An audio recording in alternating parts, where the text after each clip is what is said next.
حضرت مولا علی شیر خدا کی محبت، ان کا نام آئے تو دل ٹھنڈا ہو جائے، آنکھوں میں روشنی آئے، چہرہ روشن ہو جائے، تو مانا یہ ہے کہ ایمان مضبوط ہے دل میں۔ اور اگر بندہ کمزور ہونے لگ جائے، اگر اس کی کیفیات کوئی اور رنگ پیش کرے، تو مانا یہ ہے کہ ایمان سینے میں مضبوط نہیں ہے۔ حضرت علی شیر خدا سے حضور کا جو قربت کا تعلق دیکھیں، کچھ لوگ ایسے ہوتے ہیں کہ جن سے قربت ہوتی ہے۔ آپ نے کبھی دیکھا ہے ہر بندے سے مل کے بندہ رو نہیں سکتا، ہر بندے کو دیکھ کے رونا آتا نہیں، لیکن کچھ لوگوں سے روح ملتی ہے نا کسی کی، تو ویسے کبھی وہ بندے مل جائے نا، دل کرتا ہے تینوں سامنے بٹھا لاؤں، تیرے درد پرانے چھیڑاں۔ کچھ لوگ ایسے ہوتے ہیں جن کے ساتھ حضور تشریف فرما ہیں، حضرت علی شیر خدا کہیں گئے ہوئے ہیں، تو محبوب کیا فرماتے ہیں؟ فرماتے ہیں اللہ اس وقت تک میرے پاس حضرت اسرائیل کو نہ بھیجنا جب تک میں علی سے ملاقات نہ کر لوں۔ دعائیں ہو رہی ہیں کہ میری جب تک ملاقات نہ ہو جائے، میرا جانے کا وقت نہ آئے۔ مشکات میں حدیث موجود ہے۔ تو سرور کائنات علیہ السلام کا جو ان کے ساتھ قربت ہے، حضور کا جو ان سے پیار ہے، حضور نے ہر مہاجر کو ایک انصاری کا بھائی بنایا۔ انصار کے اندر حضور نے بھائی چارہ قائم فرمایا، اور یہ تاریخ کا وہ والا بھائی چارہ ہے جس کی نہ اس سے پہلے کوئی مثال ہے، نہ قیامت تک دوبارہ کوئی مثال دی جا سکتی ہے۔ بھائی جب سگے بھائی جب شادی شدہ ہو جاتے ہیں نا، تو ان کی اپنی اپنی جیبیں ہو جاتی ہیں، اپنی اپنی گفتگو ہو جاتی ہے۔ 6 ماہ کے بچے کے بارے میں بھی وہ کہنے لگ جاتے ہیں میں نے بچوں کا بھی تو کچھ بنانا ہے نا۔ انہیں بالکل اب وہ چیزیں نظر آنی بند ہو جاتی ہیں جس میں والدین اور بہن بھائی شامل ہوتے ہیں۔ وہ کہتے ہیں میرے بھی تو بچے ہیں۔ لیکن یہ بھائی چارہ مہاجرین اور انصار کا اتنا زبردست اور معنی خیز ہے، حضور نے بھائی چارہ قائم فرمایا۔ سگے بھائیوں کو وراثت دینا مشکل ہوتا ہے، بڑا کہہ رہا ہوتا ہے کمائی تو میں نے کی تھی، چھوٹا کہہ رہا ہوتا ہے کہ باہر تو پہلے میں گیا تھا، جھگڑے۔ لیکن یہ تاریخ اسلامی کا وہ بھائی چارہ ہے کہ جن میں برادری، قبیلہ، رنگ، نسل، علاقہ ایک نہیں، پر ہزاروں قومیں وجود میں آئیں دہر میں خشک و تر کے رشتے سے۔ ہم نے بنیاد دوستی رکھی یاد خیر البشر کے رشتے سے۔ اور اقبال نے جن انداز میں اس مضمون کو بیان کیا ہے وہ انداز ہی نرالا ہے۔ اقبال فرماتے ہیں خاص ہے ترکیب میں قوم رسول ہاشمی، بننے میں کوئی خاص، ان کی ترکیب بھی کوئی خاص ہے۔ حضور نے بھائی بھائی بنا دیا۔ اب بھائی جن کو دینی اسلامی مذہبی بھائی بنایا ہے، وہ دوسرے بھائی کے بارے میں کیا ذہن رکھتا ہے؟ وہ کہتا ہے کہ میرے بھائی میرا کاروبار بھی آدھا تیرا، جائیداد بھی آدھی تیری، چونکہ تو میرا بھائی ہے تو تو رسی لے کے پیمائش کر لے، میں اپنا گھر بھی بانٹ کے آدھا تجھے دینا چاہتا ہوں۔ جب اس قدر زیادہ لوگوں کی نظریاتی پختگی ہوئی اور لوگ اس قدر زیادہ مزاج رکھنے لگے، تو پھر ایک خاص قربت کا ماحول وہاں نظر آیا۔ پھر وہ جو مہاجر بن کے آئے تھے اور بہت زیادہ جن لوگوں نے جہاد کیا تھا، جد و جہد کی تھی، گھر بار چھوڑے تھے، پھر ان لوگوں کو زیادہ دشواری نہیں ہوئی، زیادہ آزمائش نہیں ہوئی دل لگانے میں اور مدینے میں رہنے میں۔ بڑی آسانی سے وہ لوگ وہاں رہنے لگے، اور بڑی جلدی ان کا مدینے سے اور اہل مدینہ سے پیار بڑھ گیا۔ تو میرے عزیز بھائیوں، حضور نے ہر انصاری اور مہاجر کو ایک دوسرے کا بھائی بنا دیا، سب کو بنا دیا۔ حضرت علی رہ گئے، اب یہ تو دونوں مہاجر ہیں۔ حضور بھی مکہ شریف سے آئے ہیں، حضرت علی بھی، بظاہر تو دونوں مہاجر ہیں، اگرچہ ساری زمین کے مالک رسول پاک ہیں۔ سب کو بھائی بھائی بنا دیا، تو اب ہر بندے کو بھائی مل رہا ہے، اور بھائی بڑے پیارے ہوتے ہیں۔ میں کئی دفعہ کہتا ہوں کہ بھائی بڑے پیارے ہوتے ہیں، کچھ قدورتیں دنیاوی طور پر معاذ اللہ دلوں میں آ جاتی ہیں، لیکن بھائی کا درد جو بھائی محسوس کر سکتا ہے وہ بھی دوسرے کو محسوس نہیں ہوتا۔ تو حضرت علی جب کسی کے بھائی نہیں بنائے گئے تو رو ہی پڑے۔ اتنے دلیر بندے تھے، پر بھائی کی ضرورت بندہ اتنی محسوس کرتا ہے، اس کو بھائی سے لگاؤ اتنا زیادہ ہوتا ہے کہ مولا علی رو پڑے، مشکات میں موجود، روئے۔ حضور نے فرمایا کیوں روتے ہو؟ عرض کی حضور آپ نے سب کو ایک دوسرے کا بھائی بنایا ہے، میں رہ ہی گیا ہوں، مجھے کسی کا بھائی نہیں بنایا۔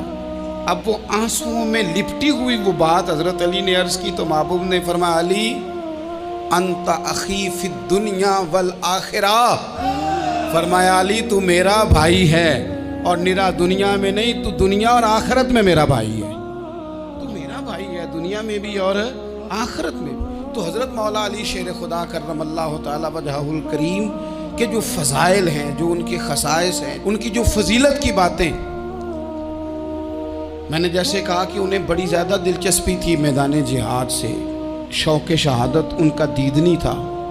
ایک موقع پر نبی پاک صلی اللہ تعالیٰ علیہ وسلم نے ارادہ فرمایا کہ حضرت علی کو اپنا نائب بنا کے مدینہ منورہ میں چھوڑ کے جایا جائے۔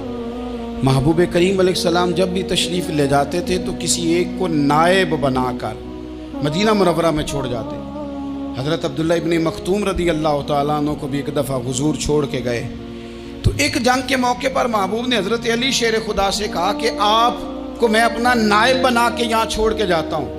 یہاں لوگ جان چھڑاتے ہیں، کام کا جب وقت آتا ہے، میدان میں نکلنے کا وقت آتا ہے تو جان چھڑاتے ہیں، اور وہ کہتے ہیں کہ باقی سارے کام لے لو، جب وقت مشکل آئے تو پھر ہمیں کام نہ بتاؤ۔ اب مشکل وقت ہے، جہاد میں جانا ہے۔ حضرت مولا علی شیر خدا کرم اللہ تعالی وجہہ الکریم کو حضور نے فرمایا کہ اس دفعہ میرا ارادہ بنا ہے کہ تمہیں چھوڑ کے جاؤں۔ تو حضرت علی کو چھوڑ کے جایا جا رہا ہے، ان کو مدینے میں رہنا ہے، میدان میں نہیں جانا۔ عام آدمی کتنا پسند کرتا ہے کہ میں آرام سے رہوں گا، لیکن حضرت علی کو اتنا شوق تھا میدان جہاد کا، اتنی تڑپ تھی ان کے دل کے اندر کہ عرض کرنے لگے یا رسول اللہ صلی اللہ تعالی علیہ وسلم، رو پڑے، کہنے لگے حضور ساری دنیا میدان میں جہاد کرے گی اور میں یہاں عورتوں اور بچوں کے پاس رہوں گا، میں یہاں عورتوں اور بچوں کے بیچ وقت گزاروں، حضور مجھے لے کے جائیں۔ تو وہاں بھی حضور نے محبت کی بات سمجھائی، فرمایا علی جب حضرت موسیٰ کوہ طور پہ گئے تھے تو اپنے بھائی جناب ہارون کو چھوڑ گئے تھے، تو تم بھی تو میرے لیے اسی طرح ہو نا جس طرح موسیٰ کے لیے ہارون تھے۔ لیکن فرمایا یہ یاد رکھنا میرے بعد نبی کوئی نہیں، حضرت موسیٰ بھی نبی ہیں اور جناب ہارون بھی نبی ہیں علیہم السلام، لیکن وہ انہیں چھوڑ کے گئے تھے، میں تمہیں چھوڑ کے جا رہا ہوں۔ کہ ایک بات اپنے ذہن کے اندر بٹھانا کہ میرے بعد کوئی نبی نہیں آئے گا۔ تو عزیز بھائی، حضرت مولا علی شیر خدا کا جذبہ جہاد۔ اچھا پھر میں نے دیکھا ہے جس زمانے میں میں اور آپ رہ رہے ہیں، اس زمانے میں لوگ کمزور ہوتے جا رہے ہیں نفسیاتی طور پر، ڈری ڈری سی باتیں لوگ کرتے ہیں، سہمے سہمے سے جملے بولتے ہیں، اور یہ ہر بندے کا اپنا الگ ڈر ہے۔ دانشوروں نے لکھا ہے کہ غریب آدمی کا ڈر تھوڑا ہوتا ہے، اور جو اونچے عہدے پہ چلا جائے اس کا ڈر، یعنی زیادہ ہاتھ اپوزیشن کے نہیں بندے ہوتے، حکومت کے بندے ہوئے ہوتے ہیں۔ لوگوں کو ساتھ لے کے اپوزیشن نے نہیں چلنا ہوتا، حکومت نے چلنا ہوتا ہے۔ تو حکومت میں جب لوگ ہوتے ہیں تو ان کے اندر کمزوری آ جاتی ہے، جب آپ بڑے عہدے پہ چلے جاتے ہیں تو آپ کی مجبوریاں بھی بڑی ہو جاتی۔ ہر آدمی کہیں نہ کہیں کمزور پڑتا ہے، اور ہمارے ہاں تو لوگ ذرا بیمار ہو گئے تو گئے۔ اور آج کل جو سب سے بڑا مسئلہ ہے وہ یہ ہے کہ لوگ کیا کہیں گے، اور لوگوں نے بڑے بڑے لوگوں کو پاگل کر دیا ہے، بڑے بڑے لوگوں کو۔ ہمارے علماء نے ایک بات لکھی ہے کہ ایک دفعہ نا ایک استاد صاحب سبق پڑھانے کے لیے آئے تو طالب علموں نے ارادہ کیا کہ آج استاد جی کو بیمار کرنا ہے۔ یہ جو آپ کے مشیر ہوتے ہیں نا ارد گرد، ان کی پڑتال بھی بڑی ضروری ہوتی ہے کہ یہ خبر کون سی لے کے آ رہے ہیں اور یہ کس طرح سے گائیڈ کر رہے ہیں۔ ہمیں تنقید کرنے والا بندہ اچھا تو نہیں لگتا، لیکن تنقید کرنے والے جو ہوتے ہیں وہ ہمیں نکھارتے ہیں، وہ ہماری کمزوریاں جو ہمارے اپنے نہیں نکال سکتے وہ نکال کے ہمیں بتاتے ہیں کہ تم یہاں کمزوری کر رہے، اس کا نفع ہوتا ہے۔ طالب علموں نے ارادہ کیا ایک دفعہ، یہ ہم جو اتنی زیادہ توجہ کرتے ہیں نا لوگوں کی باتوں پہ، لوگ کیا کہیں گے، میں کئی دفعہ دوستوں سے عرض کرتا ہوں زیادہ وضاحتیں نہ دیا کریں، زیادہ وضاحتیں دینے سے بھی بندہ کمزور ہو جاتا ہے۔ ہر وقت کا انداز وضاحتوں کا اور ہر وقت دفاعی محاذ پہ نہیں کھڑے رہنا چاہیے۔ وہ ارادہ کر لیا لوگوں نے، طالب علموں نے، کہ استاد جی کو بیمار کرنا ہے، تو استاد صاحب چنگے بھلے اچھے بھلے صحت مند آئے، کلاس میں داخل ہوئے تو پہلا شاگرد کہتا ہے استاد جی خیر ہے، آنکھیں بڑی سرخ ہیں۔ میں چل دوڑ جا بیوقوف آدمی، میں بالکل ٹھیک ہوں، چل کلاس میں بیٹھ چل۔ تھوڑا سا آگے گئے تو دوسرا شاگرد، انہوں نے اب 10-15 نے ارادہ کیا ہوا تھا، دوسرا کہنے لگا خیریت ہے، بڑے کمزور کمزور لگ رہے ہیں۔ اس نے کہا میں بالکل ٹھیک ہوں، کمزور کا چل دوڑ جا اپنا کام کر۔ وہ تیسرے کے پاس گئے تو کہنے لگا استاد صاحب خیر ہے، آپ کے تو مجھے ہاتھ بھی کامتے دکھائی دے رہے ہیں۔ اس نے کہا اچھا واقعی۔ اب چوتھے نے بھی یہی بات کی، پانچویں نے یہی بات کی، تو آدھا گھنٹہ گزرا تو استاد جی کو سچ مچ بخار چڑھ گیا، وہ چھٹی پہ چلے گئے۔ کیوں؟ باتوں پہ توجہ ہے نا، لوگوں کے سامنے ہم لوگوں کی باتوں کے مطابق اپنے معاملات کو ترتیب دیتے ہیں نا۔ کچھ لوگ سوشل میڈیا دیکھ کے نظریہ